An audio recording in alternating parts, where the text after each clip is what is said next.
Awareness of human rights is crucial not only for protecting the dignity and rights of those infected with HIV and AIDS, but also for reducing the vulnerability of the wider population. Concerns have been raised regarding human rights violations that individuals with HIV may face. Local stakeholders and international agencies continue to work together in the ongoing effort to address the epidemic. The world can end AIDS if everyone's rights are protected. With human rights at the center and communities in the lead, the world can end AIDS as a public health threat by 2030. The awareness of human rights is crucial, not only to protecting the rights and dignity of those infected and affected by HIV and AIDS, but also to reducing the vulnerability of all individuals. Human rights can determine the degree to which individuals are protected from HIV infection. Dr. Gajada emphasized the legal protections in place to help citizens access healthcare solutions to combat HIV and AIDS. She urges the public to avoid discriminating against those living with HIV, pointing out that such stigmatization has had a harmful impact on global efforts to reduce the spread of the virus. Under international human rights laws and treaties, every person has a right to health and to access HIV and other healthcare services. Stigma and discrimination based on health status, including HIV, are human rights violations. Many people continue to face human rights-related barriers to essential HIV and other healthcare services. The persons facing those barriers are often the most marginalized, stigmatized, and vulnerable to HIV.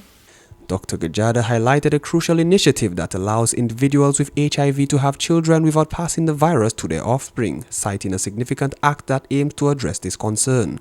Discrimination of people living with HIV has deprived them of basic human rights that other people, including other patients, enjoy. St. Lucia has been a member of the United Nations General Assembly since September 18, 1979. Article 16.1 states that everyone has the right to marry and found a family.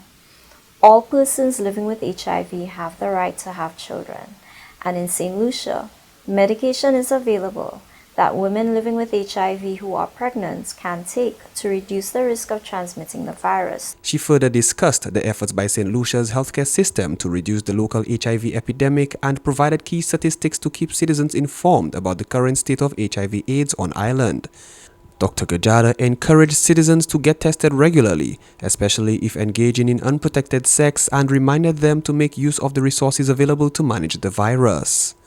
St. Lucia has available comprehensive treatment, care, and support, which includes access to antiretroviral therapy and other medicines, diagnostics, and treatment for related opportunistic infections. Currently, there are just under 1,000 persons living with HIV in St. Lucia. Of those persons, only 284 are actively collecting their antiretroviral medication. Those 1,000 are the known diagnosed cases of HIV.